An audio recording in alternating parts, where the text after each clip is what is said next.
I never expected Thanksgiving dinner to end with shattered porcelain across my dining room floor. The beautiful china plate that Barbara and I received as a wedding gift 40 years ago now lay in pieces, just like my relationship with my son. Amanda stood there, her face contorted with rage after I refused to let her parents move into my home. "You old egoist," she screamed, while Jake, my only son, added words that cut deeper than any knife could. "Don't call me your son anymore." Instead of lashing back, I simply smiled, got up from the table, and called my brother. "Douglas, everything is just as you said. Activate the plan." 15 minutes later, the doorbell rang. My name is Colton Matthews. At 67 years old, I thought I'd seen it all during my 35 years as a military officer. After retiring as a colonel in the Army, I expected to live out my golden years peacefully with my beloved wife Barbara in the 4-bedroom colonial home we'd built together in the quiet suburb of Maplewood. But life had other plans when Barbara lost her battle with pancreatic cancer 5 years ago, leaving me alone in a house filled with 4 decades of memories. Our home wasn't just a structure of wood and brick, it was the culmination of our love story. Every corner held a memory. The living room where we'd slow dance on anniversaries, the kitchen where Barbara taught herself gourmet cooking, the garden where we'd spend Sunday mornings with coffee and conversation. After her passing, friends suggested I downsize, but I couldn't bear to leave the place where I could still feel her presence. My younger brother Douglas, 65, had been my rock through it all. A sharp-minded attorney with his own successful practice, Douglas possessed the analytical mind I often lacked. Where I led with my heart, Douglas saw the angles others missed. "You're too trusting, Cole," he'd often say, using the nickname from our childhood. "Not everyone has your sense of honor." I'd brushed off his concerns over the years, but lately, I'd begun to wonder if he was right, especially regarding my son Jake and his wife Amanda. Jake, 35, had always been the pride of my life. A kind, hard-working young man who'd followed in my footsteps by joining the military before transitioning to civilian life as an engineer. We'd always been close, calling each other several times a week and meeting for dinner every Sunday. That all changed when he met Amanda Bradford 3 years ago. Amanda was 32, strikingly beautiful, with perfectly styled blonde hair and a dazzling smile that never quite reached her eyes. I remembered the unease I felt when Jake first introduced us. "Dad, she's the one," he'd said, his eyes filled with an adoration I hadn't seen before. Within 6 months, they were engaged, and by the 1-year mark, married in a lavish ceremony that I later learned put Jake into considerable debt. The changes in my son happened gradually, almost imperceptibly at first. The weekly dinners became monthly, then sporadic. Phone calls grew shorter, with Jake always seeming distracted or in a rush. When we did meet, he appeared constantly tired, checking his phone nervously whenever it buzzed with Amanda's messages. "She's just protective of our time together," Jake explained when I mentioned it. "She says a man should prioritize his wife above all else." The first major red flag appeared during their first visit to my home as a married couple. While Jake reminisced about his childhood bedroom, Amanda wandered through the house, eyeing the space with an appraising look. "This place is so quaint," she said, running her finger across the mantel where Barbara's collection of hand-painted thimbles sat displayed. "But don't you find it awfully big for just one person? All this wasted space." "It's not wasted to me," I replied gently. "Each room holds memories." Amanda's smile tightened. "Memories don't pay heating bills, Colton. Have you considered how much this property would sell for in today's market?" Over the following months, I began hearing concerning reports from mutual friends. Jake and Amanda were apparently struggling financially, despite their combined healthy incomes. Tom Buckley, Jake's childhood friend and now an accountant, confided in me during a chance meeting at the grocery store. "I'm worried about Jake," Tom said, lowering his voice. "He turned down a fishing trip because he couldn't afford the time off." But then I saw Amanda's social media, showing off her 3rd designer handbag this month. Something's not adding up. Then came the incident with Barbara's jewelry 2 months before Thanksgiving. I'd invited Jake and Amanda for dinner, and noticed afterward that Barbara's pearl necklace and sapphire earrings pieces I'd planned to pass down to Jake's future daughter were missing from the bedroom drawer, where I kept them. 3 days later, Amanda called. Colton, I hope you don't mind, but I borrowed some of Barbara's jewelry for a charity gala. They were just sitting there collecting dust, and I thought Barbara would want them to be worn and appreciated. The presumption stunned me into momentary silence. I managed to request their return, which Amanda promised with a laugh that sounded almost condescending. When the jewelry came back, I noticed small scratches on the pearls that hadn't been there before. I mentioned the incident to Douglas during our weekly chess game, along with other concerns that had been accumulating. Douglas set down his coffee cup firmly. Colton, I don't like what I'm hearing. This woman is showing classic signs of a manipulator.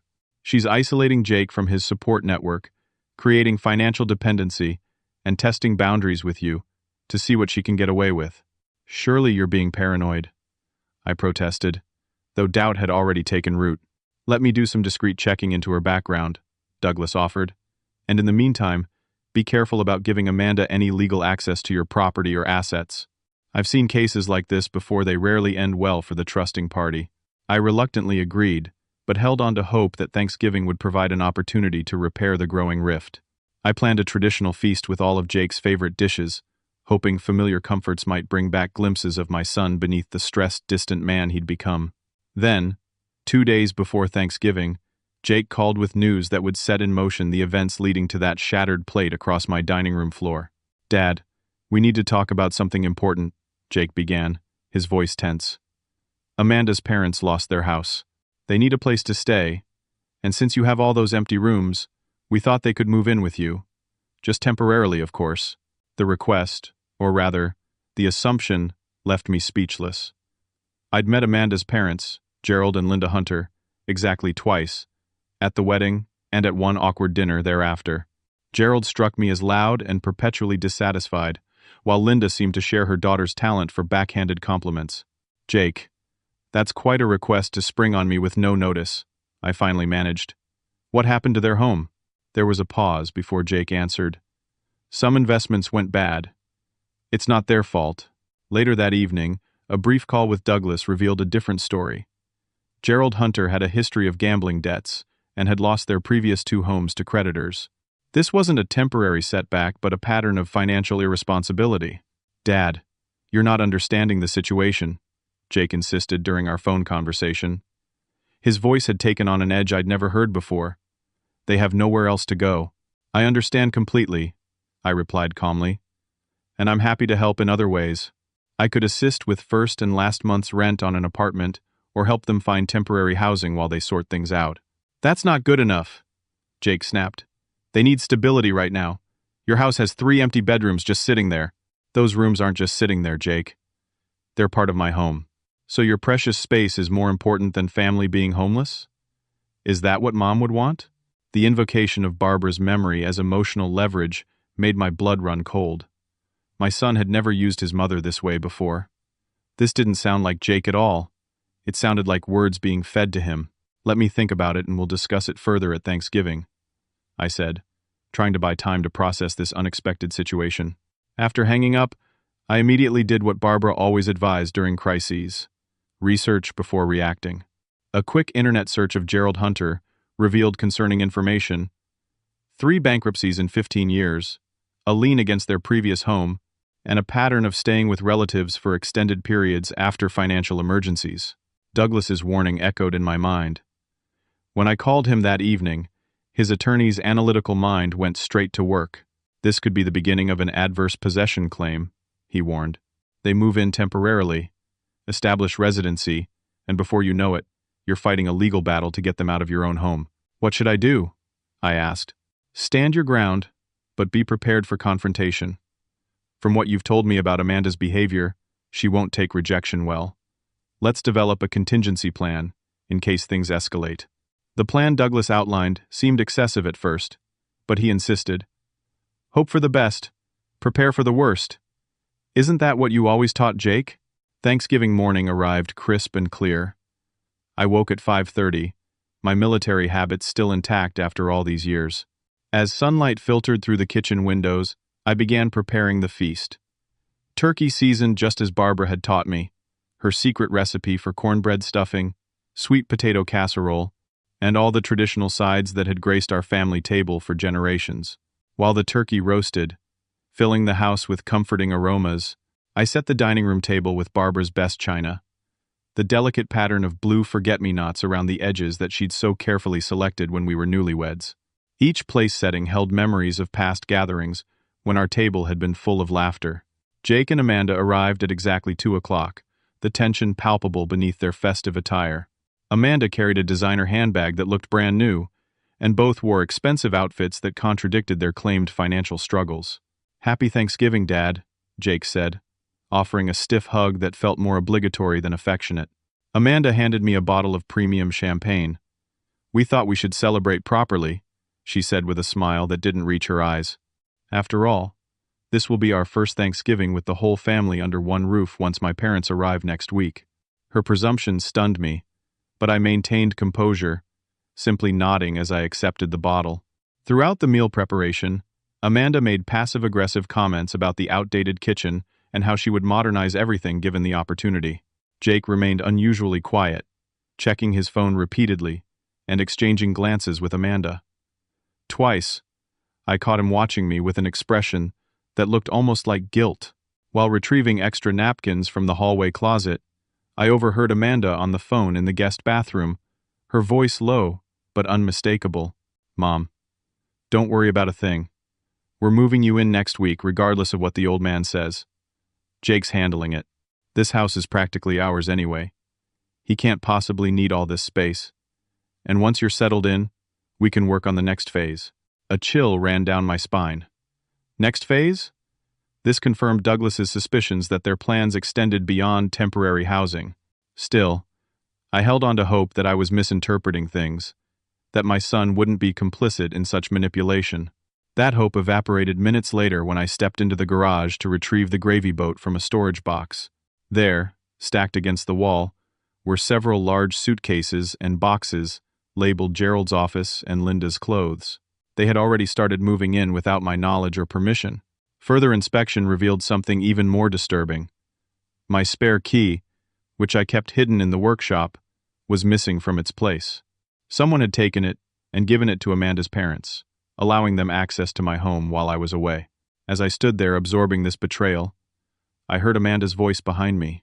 "Oh, Mom and Dad dropped those off yesterday while you were grocery shopping. I gave them the key you showed Jake last year." Her tone was casual, as if this unauthorized entry was perfectly normal.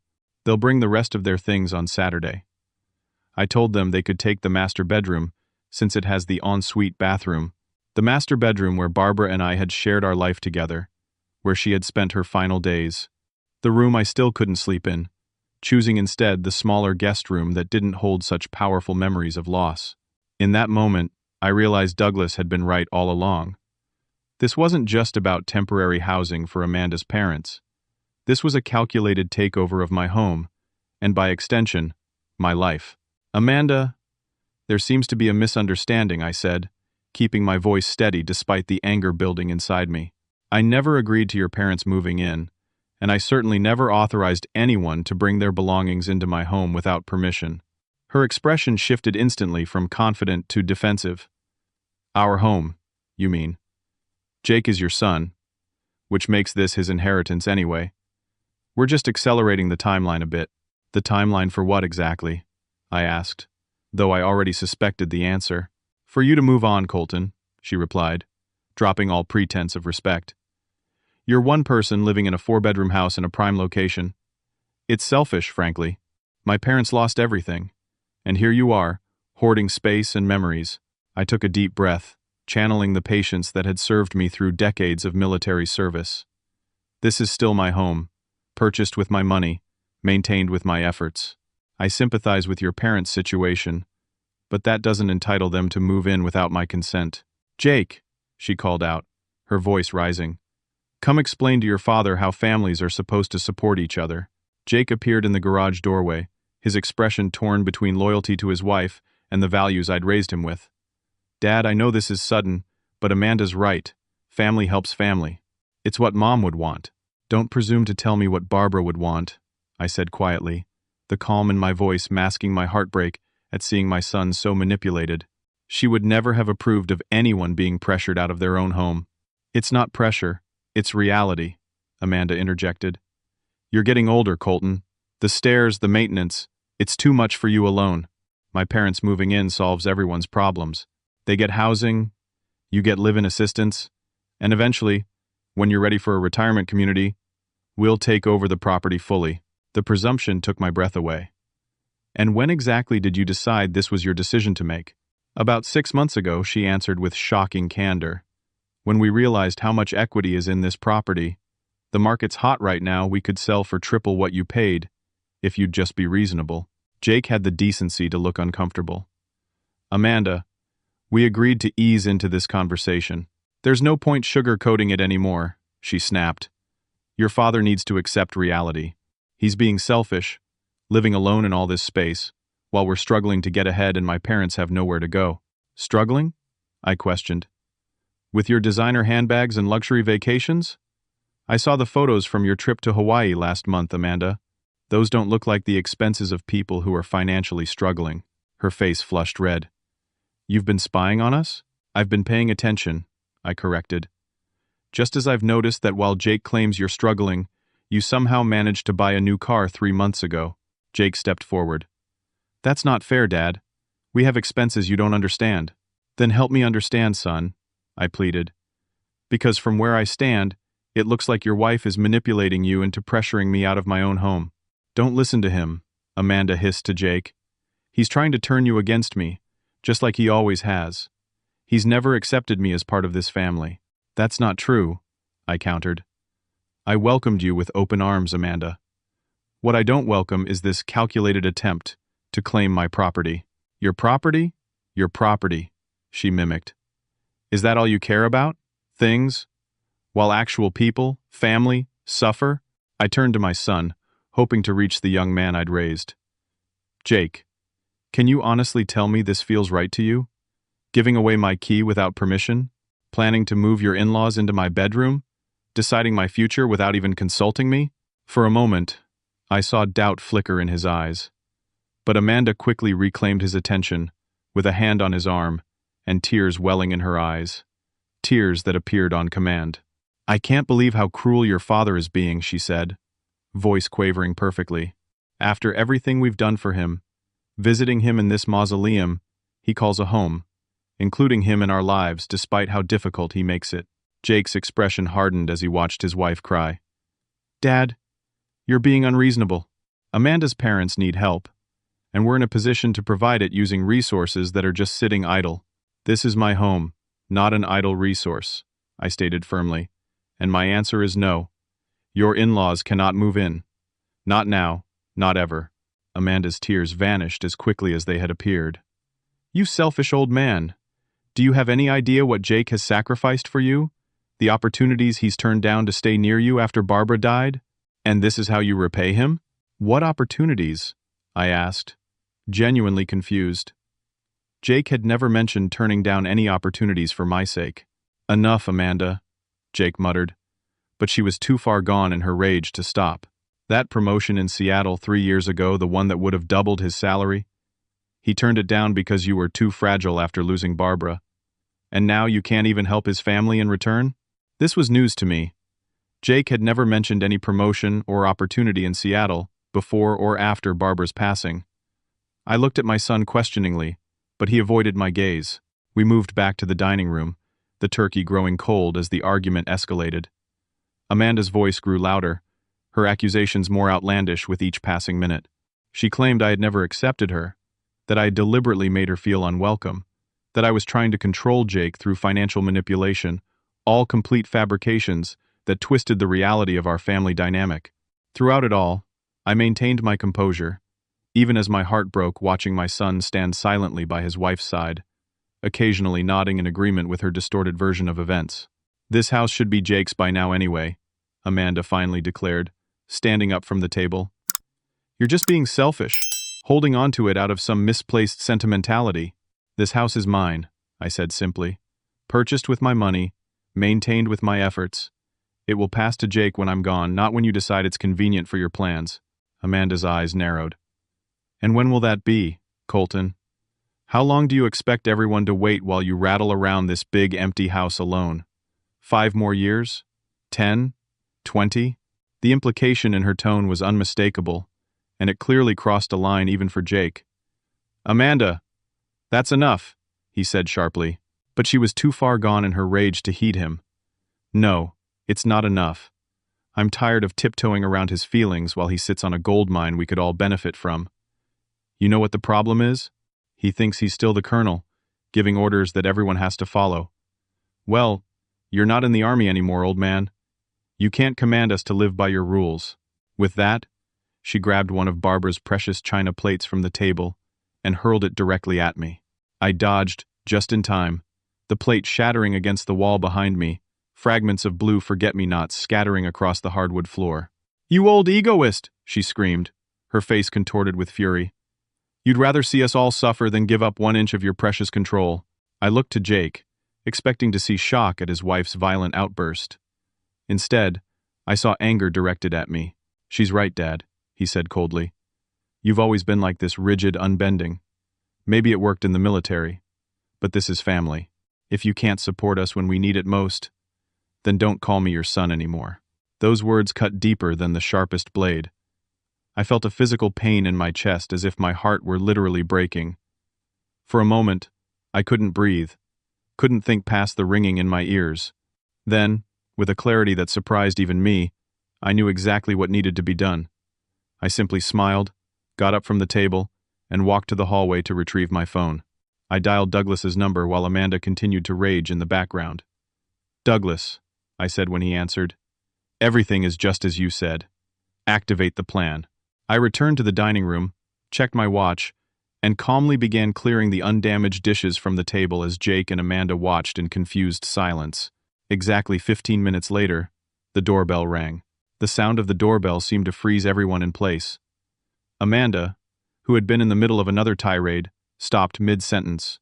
Jake, who had been pacing the room, halted and stared toward the entryway. I simply checked my watch and nodded, as if confirming an appointment. "Aren't you going to get that?" Amanda finally asked, her voice holding a note of uncertainty for the first time that day. "By all means," I replied calmly, gesturing toward the door. "It's likely for you." Amanda shot me a suspicious glare before marching to the front door, Jake following close behind. I remained in the dining room, methodically continuing to clear the table, though I positioned myself to hear the conversation. "Can I help you?" Amanda's voice carried from the foyer, her tone immediately shifting to the pleasant, charming register she used for public interactions. "Good afternoon," came Douglas's professional attorney voice. "My name is Douglas Matthews. I believe you're Amanda Wilson Matthews? And you must be Jake Matthews." "Yes," Jake answered cautiously. "You're my uncle. What are you doing here, Douglas?" "I'm here in my professional capacity today, Jake. May I come in? I have some matters to discuss that concern both of you." I heard footsteps as they returned to the living room. Amanda's voice lowered but clearly agitated as she whispered something to Jake. Douglas entered carrying his leather briefcase, the one I knew contained far more than the legal papers visible on top. "Colton."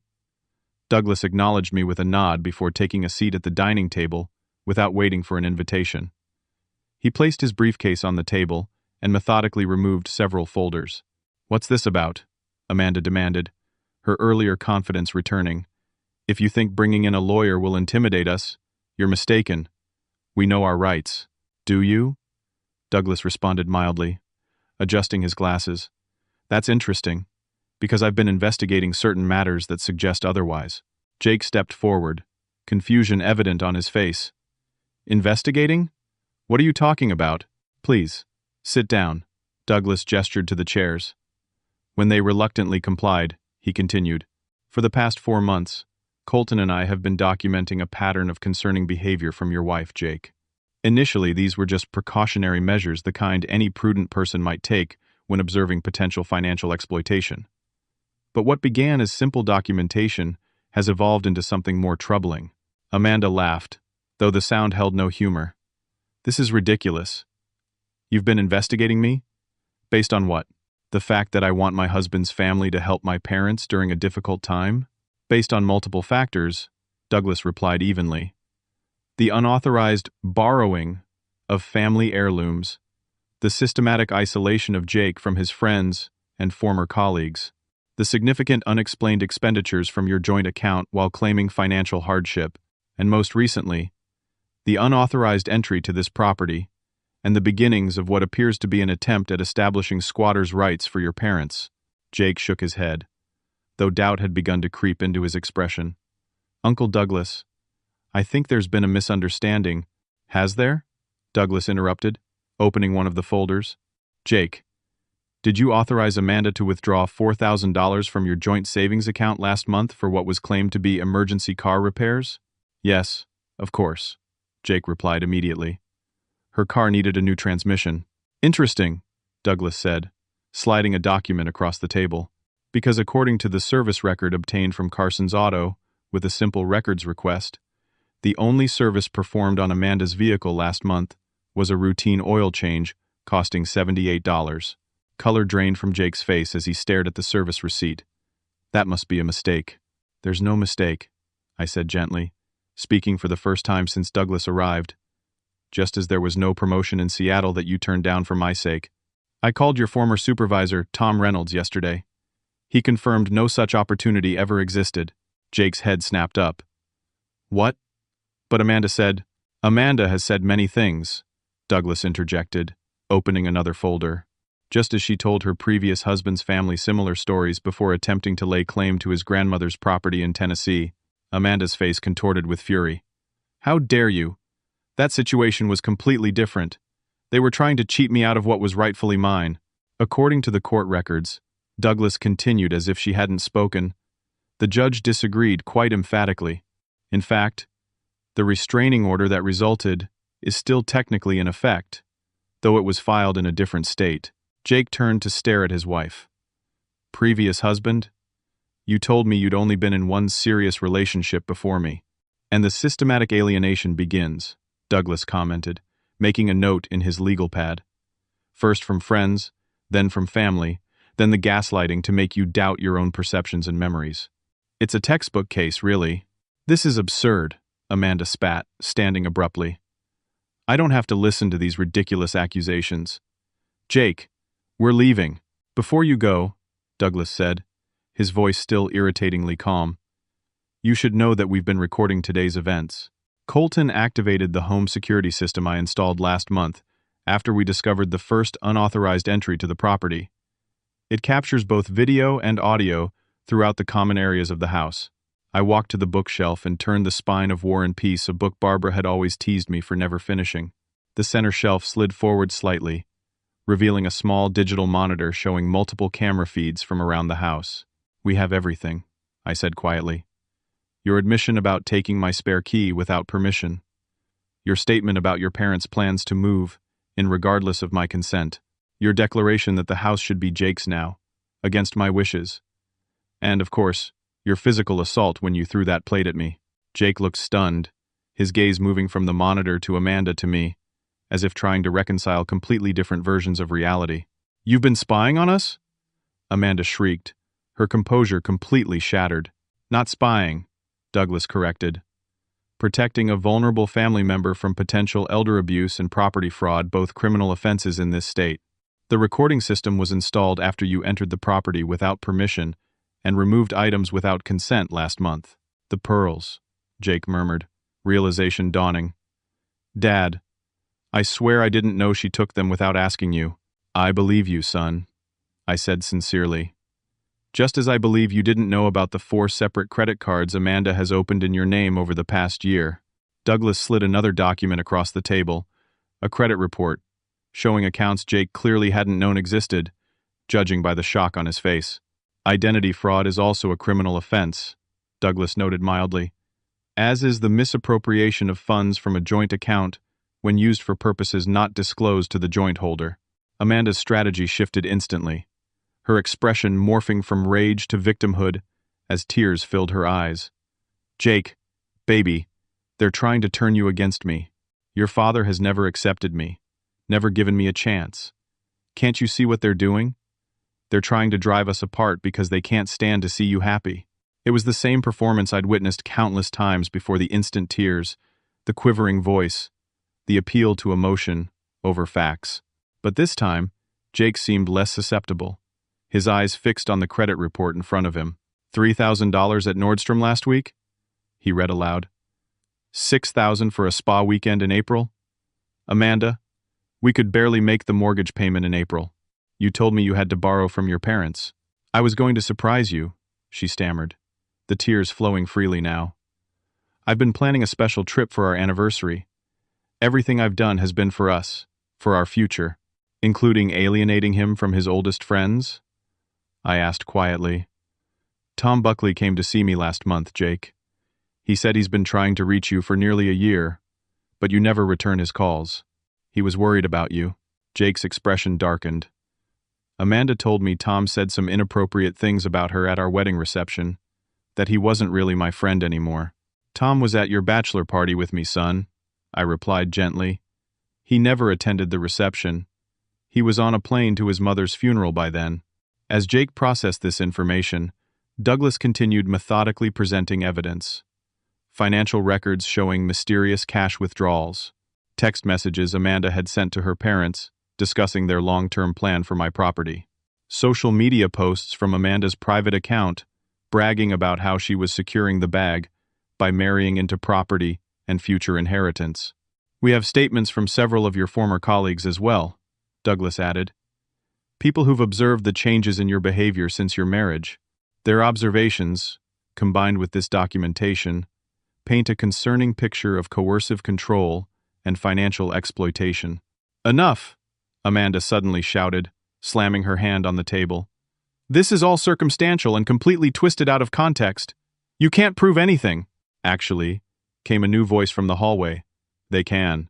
We all turned to see a man in his early 40s standing in the doorway, his expression grim.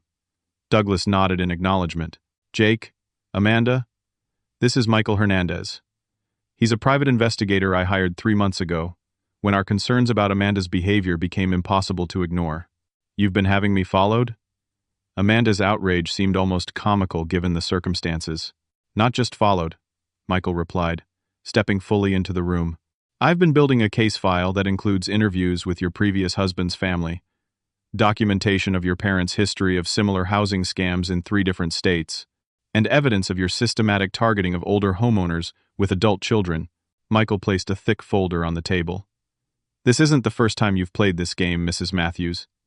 It's just the first time you've encountered someone who was prepared for it. The silence that filled the dining room was deafening. Jake sat completely still, staring at the documents scattered across the table, physical evidence that contradicted everything he'd believed about his marriage. Amanda's face had gone through a remarkable transformation, cycling from righteous indignation to practiced victimhood to calculating assessment, before finally settling into a cold, hard mask that seemed to reveal her true nature. Jake, she finally said, her voice taking on a pleading quality, though her eyes remained cold. You can't possibly believe any of this. Your father has clearly lost his mind in his grief. He's fabricated this entire situation because he can't stand to see you happy with someone other than him. Jake didn't respond immediately. Instead, he picked up one of the credit card statements, examining the charges with growing recognition in his eyes. The weekend you said you were visiting your sick college roommate in Chicago, he said slowly. According to this, you were actually at a resort in Palm Springs. That's not Amanda began.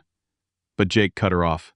And this charge at Robertson's Jewelers for $1,500 in February, that wasn't a gift for me, was it? Because I never received anything from that store. Amanda's facade began to crack. You're not being fair. I work hard too. I deserve to treat myself occasionally. With money we don't have?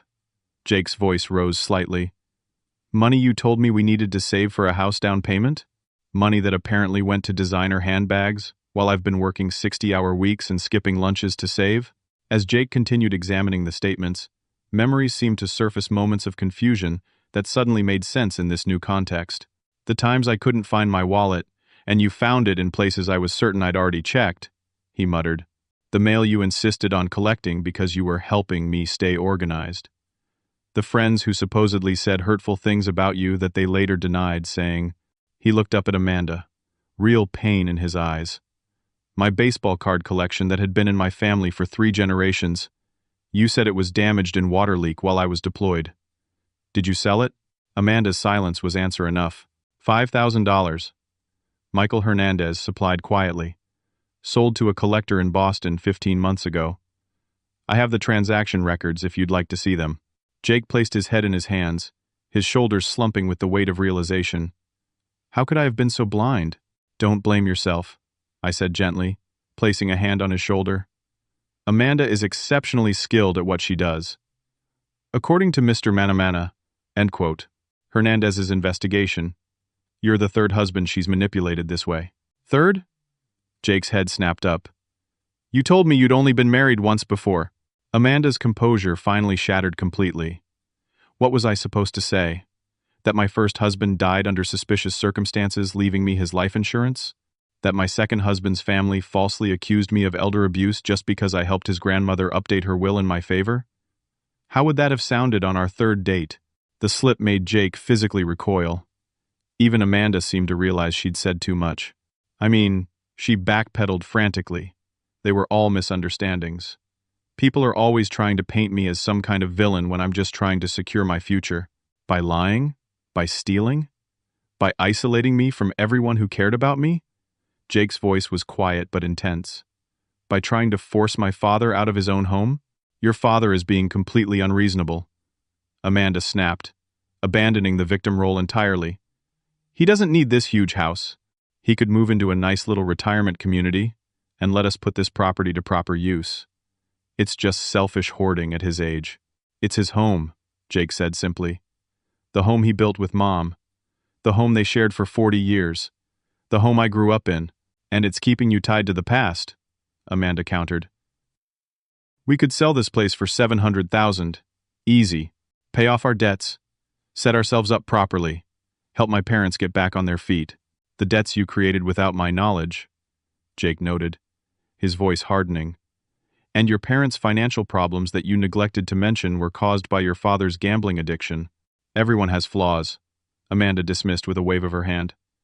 Dad made some mistakes with money. So what? Family helps family.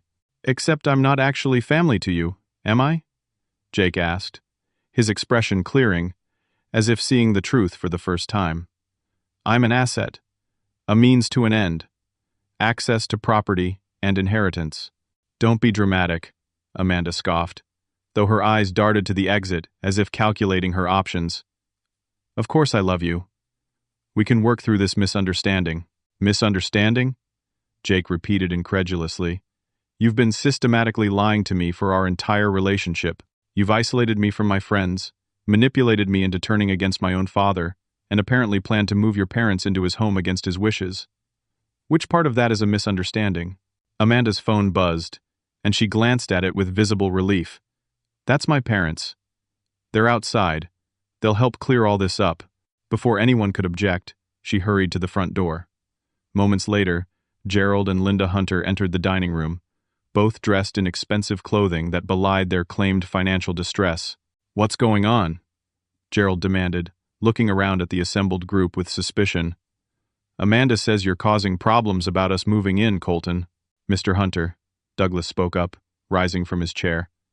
I'm Douglas Matthews, attorney at law. I'm afraid there's been a misunderstanding. You will not be moving into this property. Today, or at any point in the future. The hell I won't, Gerald blustered. Amanda assured us it was all arranged. We've already given notice at our apartment. The apartment you claimed you'd lost due to investments going bad? I asked mildly. Gerald's eyes narrowed. That's none of your business. It became my business. When you attempted to establish unauthorized residency in my home, I replied calmly.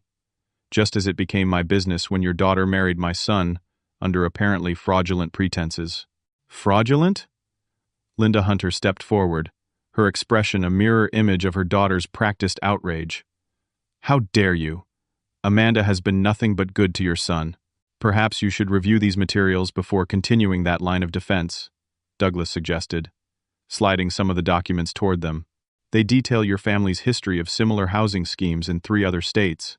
Particularly interesting is the restraining order filed against both of you in Arizona after you attempted to claim adverse possession of your previous son-in-law's grandmother's property. The confidence in Gerald's expression faltered as he glanced at the papers. That situation was completely misconstrued, as was the situation in Florida, with Amanda's first husband's family home, and the life insurance claim that triggered an investigation, though charges were ultimately dropped due to insufficient evidence? Michael Hernandez asked, his tone professionally detached. Linda Hunter's expression shifted from indignation to calculation. She turned to her daughter, speaking in a harsh whisper that nevertheless carried clearly in the tense room. You said this would be easy. A lonely old widower, an estranged son desperate for family connection, a house with no mortgage. You said he'd be moved into assisted living within a year. Keep your voice down, Mom, Amanda hissed, but it was too late. Jake stood up slowly, his face ashen. You planned this from the beginning? All of it? Meeting me? Dating me? Marrying me? It was all to get access to my father's property? Don't be ridiculous, Amanda scoffed, though her eyes betrayed panic. Of course I love you. This is just my parents twisting things. The way you twisted things with Stephen in Florida? Gerald snapped, his tone suddenly accusatory. You promised that would be our retirement fund, and instead we had to flee the state with nothing when his family started asking questions. And Robert in Arizona, Linda added bitterly. Another wasted 2 years for what? A restraining order and legal bills were still paying off? Shut up, Amanda snarled at her parents. You're ruining everything. We're ruining everything? Gerald laughed harshly. You're the one who failed to do proper research this time. You didn't mention his brother was an attorney with resources to hire private investigators. This was supposed to be a simple job in and out within 18 months, with a valuable property to show for it. A job, Jake repeated, the word hanging in the air. That's what I was to you. A job. For the first time, Amanda seemed at a loss for words. The careful facade completely shattered as her parents continued arguing with her, each revelation more damning than the last. We should have stuck with the retirement community targets, Linda was saying. Easier marks, less family involvement, cleaner getaway, but less valuable properties, Gerald countered. The risk was worth the potential reward. 700,000 split 3 ways would have set us up nicely. Except now we get nothing, Linda snapped. And we've already put down a non-refundable deposit on that condo in Florida. As Amanda and her parents devolved into recriminations and blame, Jake quietly walked away from the table and stood by the window, staring out at the front yard where he'd played as a child. His shoulders were slumped, his entire body radiating devastation. I joined him there, careful to give him space while letting him know he wasn't alone. For several minutes, we stood in silence, the ongoing argument behind us fading into background noise. I was completely fooled, Jake finally said, his voice barely above a whisper. Everything, every moment of our relationship was a lie. Not your feelings, I replied gently. Your love was real, Jake. Your intentions were honorable. You have nothing to be ashamed of. I chose her over you, he said, turning to face me with eyes bright with unshed tears. I said terrible things to you, pushed you away, all because she convinced me you were trying to control me. How can you even look at me right now? Because you're my son, I answered simply. And because I understand being blinded by someone you love. It could happen to anyone. In the background, Amanda's voice suddenly rose above the others. Fine. It's over anyway. The old man's clearly prepared. The son's too pathetic to be useful anymore. And you two have ruined any chance of salvaging this. I'm out. She grabbed her purse and coat, shooting a venomous glare toward Jake and me. Don't bother trying to come after me for the money, Jake.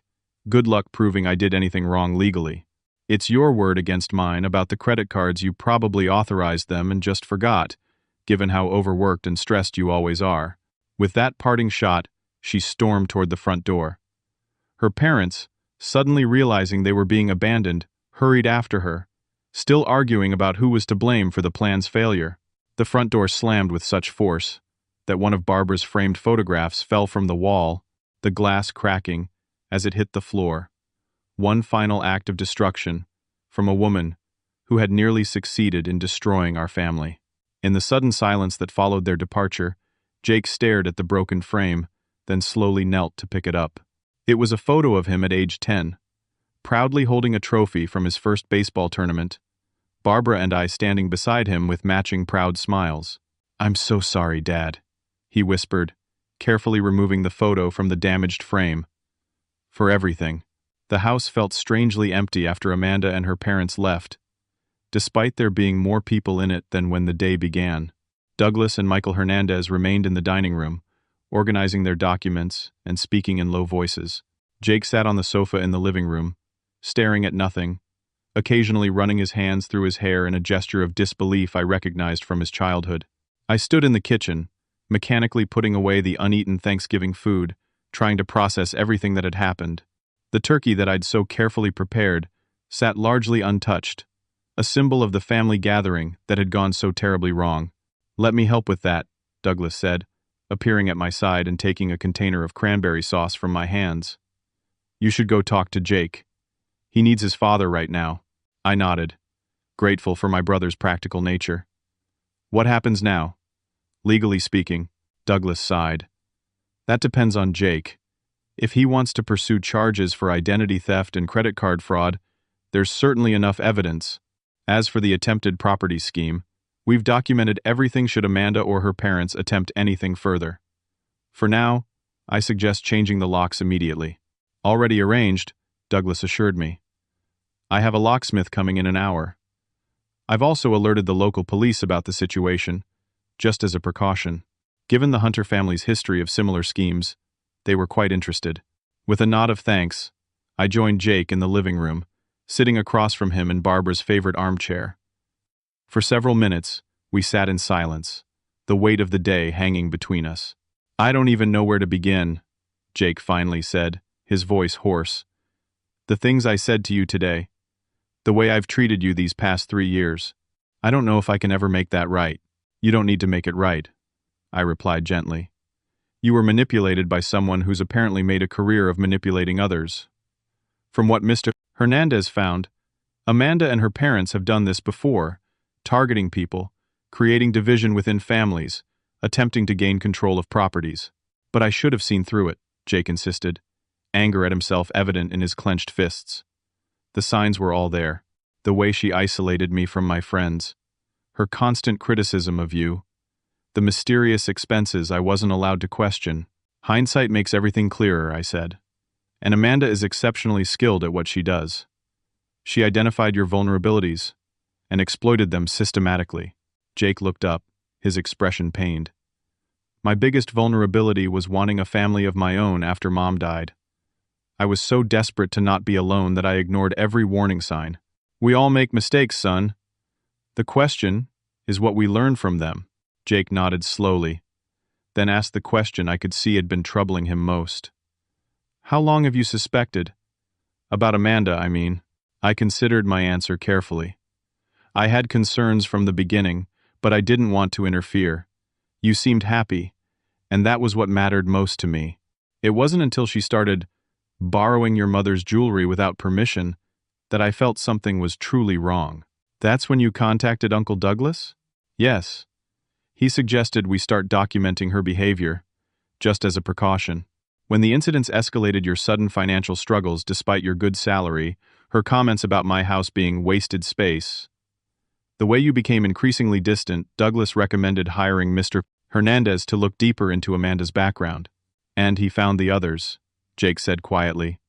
"Her previous husbands, her other schemes, 2 previous marriages, both to men with property or inheritance prospects," I confirmed, "plus several relationships that didn't reach marriage, but followed similar patterns."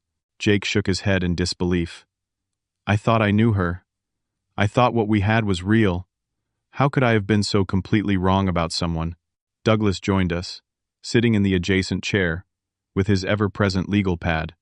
"If it helps, Jake, Amanda displays all the hallmarks of someone with expertise in coercive control. She isolated you from your support network, created financial dependency, rewrote your understanding of reality, what psychologists call gaslighting. She convinced me that my oldest friends had turned against me," Jake said, realization dawning in his eyes. "Tom, Mike, even Steve from my military unit, she had a story for each of them, some supposed slight or insult that meant I should cut them off. And each time, it made you more dependent on her for emotional support," Douglas noted. "It's a classic tactic." Jake's expression hardened. I want to press charges. For the credit card fraud, at minimum. She shouldn't be allowed to do this to someone else. I'll start the paperwork, Douglas promised. It won't be easy, these cases rarely are. But the documentation we've gathered puts you in a stronger position than most. As the afternoon faded into evening, Douglas and Michael Hernandez departed, leaving Jake and me alone in the house. We moved to the kitchen, where I reheated some of the Thanksgiving food neither of us had touched during the earlier chaos. Would it be possible, Jake asked hesitantly, as I set a plate in front of him, for me to stay here tonight? I don't think I can face going back to the apartment right now. This is still your home, son, I replied simply. It always has been, and it always will be. That night, as Jake slept in his childhood bedroom for the first time in years, I sat in the living room looking through old photo albums. Barbara smiled up at me from the pages, and I could almost hear her voice. I told you something wasn't right about that girl. A mother knows these things. You were right, as always, I whispered to her image. But he found his way back to us. The next morning, Jake and I drove to his apartment to collect some of his personal belongings. Amanda wasn't there, though evidence of her hasty packing was everywhere, drawers left open, closet doors ajar, a vase knocked over in apparent haste. As Jake gathered clothes and important documents, he paused by the bedroom dresser, picking up a framed wedding photo. None of it was real, he said. More to himself than to me. 3 years of my life built on a complete lie. Not a complete lie, I corrected him gently. Your feelings were genuine. Your commitment was real. You have nothing to be ashamed of, Jake. He nodded, though I could see the self-recrimination hadn't fully abated. I just keep thinking about all the times she manipulated me into taking her side against you. The times she convinced me you were trying to control me, or that you were stuck in the past and needed to move on from Mom. She was very good at what she did, I replied. And she exploited a real vulnerability. Your grief over losing your mother, your concern for my well-being. She used your best qualities against you. As we loaded his belongings into my car, Jake's phone rang. He checked the screen and his face hardened. It's her. You don't have to answer, I said. He hesitated, then shook his head. No, I need to do this. For closure. He put the phone on speaker so I could hear. A precaution against further manipulation. Jake, baby, Amanda's voice came through, sweet and tearful. There's been a terrible misunderstanding. Your father and uncle have twisted everything. I can explain if you'll just meet me. Stop, Jake interrupted, his voice steady. No more lies, Amanda. It's over. You can't possibly believe those ridiculous accusations, she persisted. Your father has always hated me. He's trying to control you, to keep you dependent on him. My father has only ever wanted what's best for me, Jake replied. Something I can't say about you. I've seen the evidence, Amanda. The credit card statements, the bank withdrawals, your conversations with your parents about your long-term plan for my father's property. Those were taken out of context, she protested. Jake, think about our life together, all our plans. Your plans, you mean. For my father's house. For my inheritance. For whatever you could extract from me before moving on to the next target. Jake's voice grew stronger with each word. I've already frozen our joint accounts and reported the fraudulent credit cards. I'll be filing for divorce as soon as possible. You can't do this to me. Amanda's sweet tone vanished instantly, replaced by the cold, hard voice I'd glimpsed during the confrontation. I've wasted 3 years on you. 3 years I could have spent on someone actually worth my time. Goodbye, Amanda, Jake said simply, and ended the call. As we drove home, Jake stared out the window, lost in thought. I keep thinking about all the red flags I ignored, he finally said. The way she always had to control our finances. The mysterious shopping trips she wouldn't explain. How she always seemed to be in conflict with someone, a friend, a colleague, a neighbor, always positioning herself as the victim. Hindsight is 20/20, I reminded him. And she was exceptionally skilled at what she did. Douglas said she's probably done this at least 5 times before, Jake noted. I wonder how many other families she's torn apart. I glanced at my son, seeing the pain etched on his face but also the resolution. What matters now is healing our family. The rest will take care of itself. As we pulled into the driveway of the house that had nearly become the center of Amanda's scheme, Jake looked up at the familiar structure with new appreciation. I understand now why you couldn't leave this place, he said quietly. It's not just a house. It's every memory you and Mom created together. Yes, I agreed, feeling Barbara's presence almost tangibly in that moment. And now it's where we begin to rebuild what was almost lost. 1 month after that disastrous Thanksgiving, the house felt alive again in a way it hadn't since Barbara passed. Jake had temporarily moved into his old bedroom while sorting out the legal and financial mess Amanda had left behind. What began as a practical arrangement keeping him from the empty apartment, filled with painful memories, evolved into something healing for both of us. Each evening, we sat in the kitchen, or living room, talking more openly than we had in years. Sometimes the conversations were difficult, particularly when Jake confronted the full extent of Amanda's manipulation and his own blindness to it. I still can't believe I let her convince me that Tom said those things about her, Jake confessed one evening as we finished dinner. He was my best friend since 3rd grade, and I just cut him off without even asking for his side of the story. That's how manipulation works, I replied. It isolates you from the people who would question the manipulator's narrative. I called him yesterday, Jake said, a tentative smile forming. He understood, said he knew something wasn't right but couldn't get through to me. We're meeting for coffee this weekend. These small steps toward rebuilding his social connections gave me hope. Each recovered friendship, each moment of clarity, seemed to help Jake reclaim pieces of himself that Amanda had systematically dismantled. Douglas had become a regular visitor, bringing updates on the legal proceedings against Amanda. The evidence of credit card fraud was substantial, though Amanda had fled the state shortly after Thanksgiving, making prosecution more complicated. The good news, Douglas explained during one such visit, is that we've connected with the families of 2 of her previous husbands. They're willing to testify about her pattern of behavior, which strengthens your case considerably, Jake. And her parents? I asked. Dropped off the grid, but there are outstanding warrants for Gerald in both Nevada and Arizona related to previous housing scams. Law enforcement is quite interested in their whereabouts. Jake nodded, his expression thoughtful. You know what's strange? Part of me still wants to believe there was something real in our relationship at some point. That it wasn't all calculated from the very beginning. Douglas and I exchanged glances. That's natural, I said carefully. But the evidence suggests Amanda has done this multiple times before.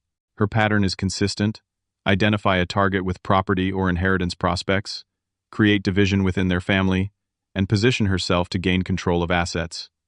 I know, Jake sighed. But 3 years is a long time to maintain such an elaborate deception. For most people, yes, Douglas agreed. But for someone with Amanda's psychological profile, it's simply business as usual. The private investigator found evidence of similar patterns dating back to her early 20s. As difficult as these conversations were, they helped Jake process what had happened. He'd begun seeing a therapist specializing in recovery from manipulative relationships, which seemed to provide additional perspective and healing. One unexpected blessing emerged from this painful chapter. Jake and I were closer than we'd been since before Barbara's illness.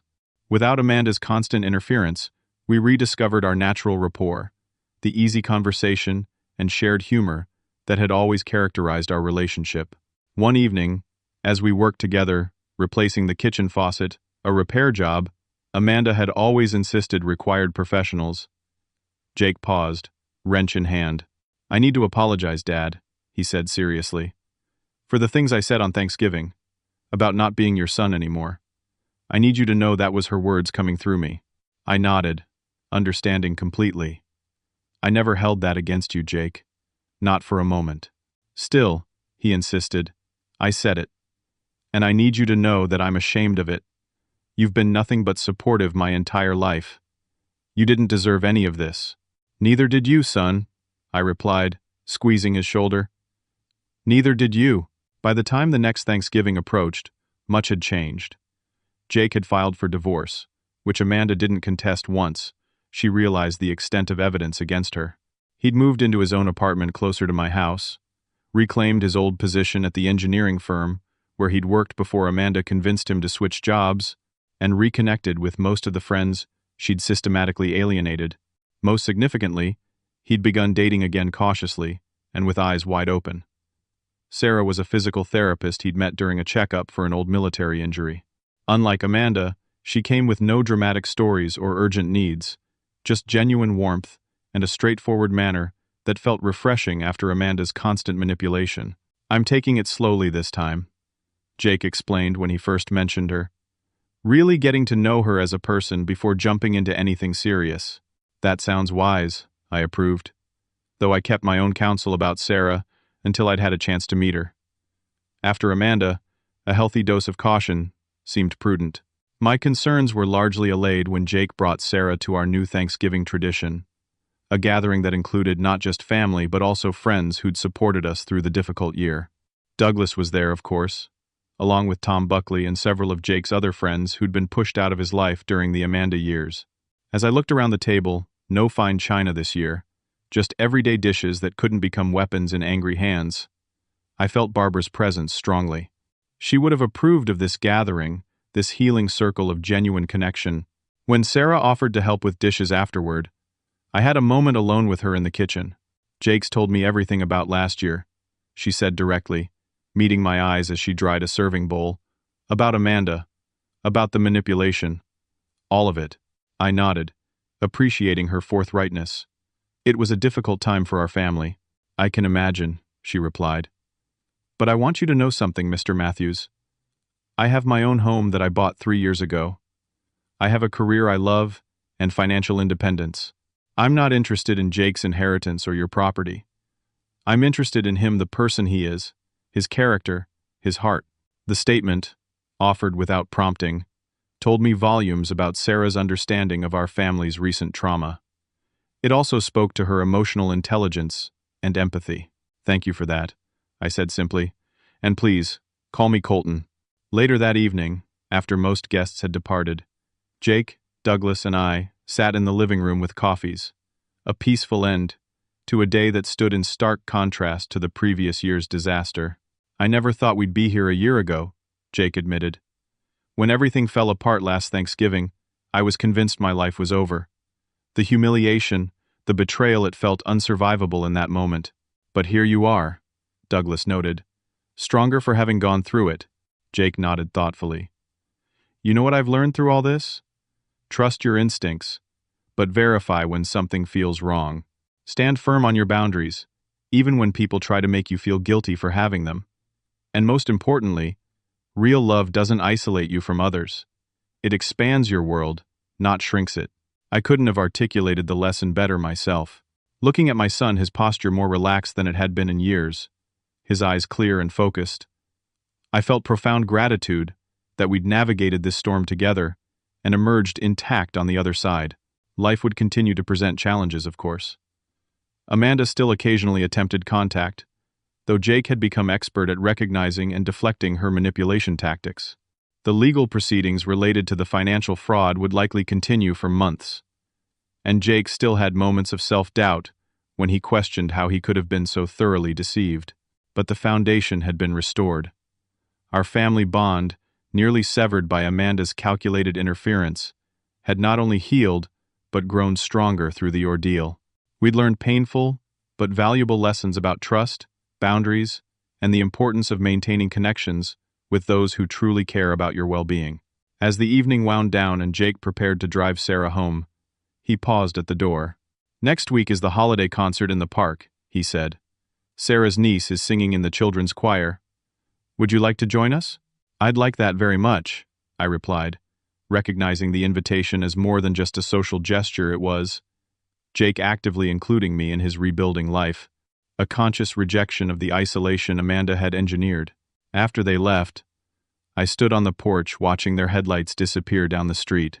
The crisp November air carried the scent of wood smoke from a neighbor's chimney, and overhead, stars punctuated the clear night sky. "We made it through, Barbara," I whispered. Our boy found his way back, and somewhere in the gentle night breeze, I could almost hear her reply, "He always would." Love is stronger than deception, stronger than manipulation.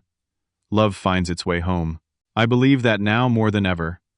No matter how clever the scheme or how devastating the betrayal, genuine connection and love will eventually cut through the lies. It may take time, it may require pain and growth, but truth and love ultimately prevail. Have you ever encountered manipulation in your own relationships? What warning signs do you wish you'd recognized earlier? Comment below with your experiences. Your story might help someone else recognize a similar situation. And if you found this story meaningful, please like, subscribe, and share it with others who might benefit from these hard-earned lessons. Thank you for listening, and may your own relationships be built on honesty, respect, and genuine love.